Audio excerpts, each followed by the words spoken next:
नमस्कार दोस्तों। आज हम बात करेंगे एक बहुत ही ज़रूरी टॉपिक के बारे में। डीबीएमएस यानी डेटाबेस मैनेजमेंट सिस्टम। अक्सर स्टूडेंट्स का ये सब्जेक्ट मुश्किल लगता है, लेकिन मैं आपको इसे बहुत आसान भाषा में समझाऊंगा। सबसे पहले इसका बेसिक समझते हैं, यानी कि डीबीएमएस हमें डेटाबेस का मैनेज करने में कौन मदद करता है। तो डीबीएमएस इसमें 2 टायर और 3 टायर आर्किटेक्चर होते हैं, और सबसे ज़रूरी होता है 3 स्कीमा और 3 लेवल एब्स्ट्रैक्शन। इसका मतलब क्या होता है? इसका मतलब होता है हम डेटा को अलग अलग लेवल्स पर देख और समझ सकते हैं।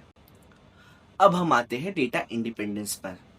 इसका मतलब होता है अगर आप डेटा को एक लेवल में बदलाव करते हैं तो दूसरे लेवल पर कोई असर नहीं पड़ता।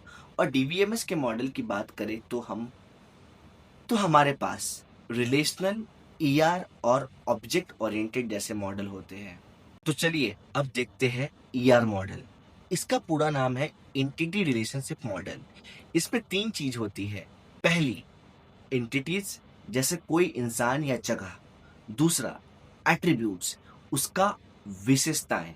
और रिलेशनशिप, दो एंटिटी के बीच का संबंध। अगला टॉपिक है बेसिक ऑफ कीज क्या होता है। कीज की मदद से हम डेटाबेस को डेटा को पहचान पाते हैं। इसमें 2 प्रकार, 3 प्रकार या 4 प्रकार की भी हो सकती है, लेकिन मुख्यतः प्राइमरी, कैंडिडेट की, सुपर की और फॉरेन की को हम समझते हैं।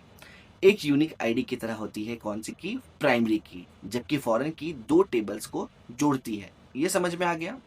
नेक्स्ट टॉपिक है नॉर्मलाइजेशन। नॉर्मलाइजेशन क्या आता है, इसको समझते हैं।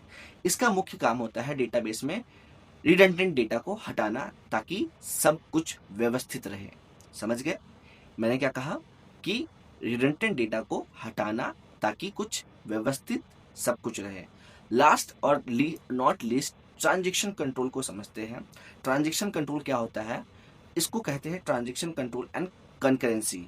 जब कई लोग एक साथ डेटा पर काम करते हैं तो ये हमें डेटा को सही तरीके से मैनेज करने में मदद करता है।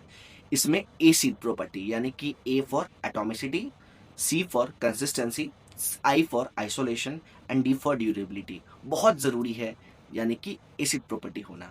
इसको मैं संक्षिप्त में एक अलग वीडियो बनाऊंगा, उसमें भी आप इस चीज़ को देख सकते हैं। तो दोस्तों, ये था डीबीएमएस का एक क्विक ओवरव्यू। इसकी मदद से आपको यह टॉपिक थोड़ा आसान लगेगा। अगर आपका कोई सवाल है तो कमेंट करके ज़रूर पूछें, और इस चैनल को लाइक, सब्सक्राइब और शेयर करें अपने दोस्तों के साथ। Thank you so much.